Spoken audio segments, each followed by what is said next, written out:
या देवी सर्वभूतेषु लक्ष्मीरूपेण संस्थिता नमस्तस्यै नमस्तस्यै नमस्तस्यै नमो नमः। रामकृष्ण हरी मंडळी, आज शारदीय नवरात्र उत्सवातील 5वा दिवस। आजच्या दिवशी आपण स्कंद मातेच्या रूपाचं पूजन करतो।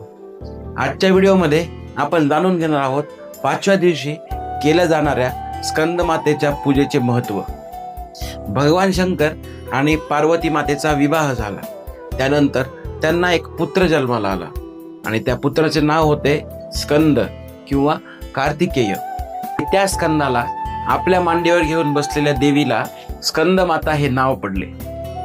पुढे तो स्कंद देवाच्या सेनेचा सेनापती झाला आणि त्याने तारकासुराचा वध केला आणि तारकासुराचा वध करून पुन्हा देवांना स्वर्गाचा अधिकार मिळवून दिला।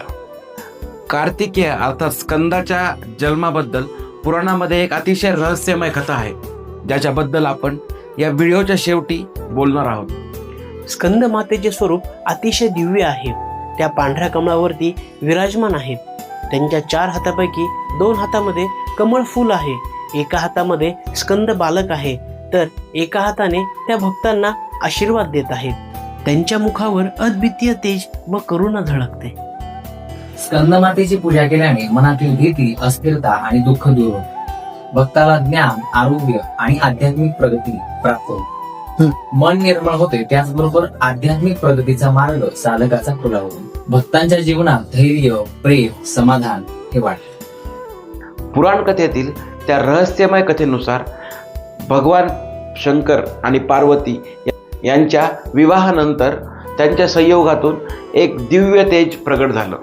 ते तेज एवढे प्रखर होते, देवतांना ते धारण करणे अशक्य झाले।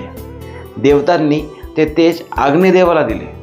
अग्निदेवानी काही काळ ते तेज धारण केले, पण काही काळानंतर त्यांनाही ते तेज असह्य होऊ लागले।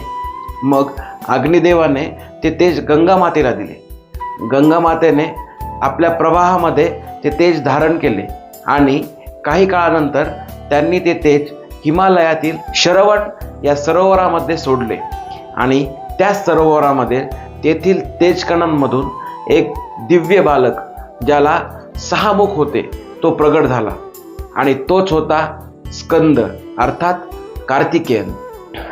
नवरात्रीच्या या मंगल प्रसंगी तुम्हाला धैर्य, प्रेम, समाधान लाभो हीच स्कंद मातेच्या चरणी प्रार्थना।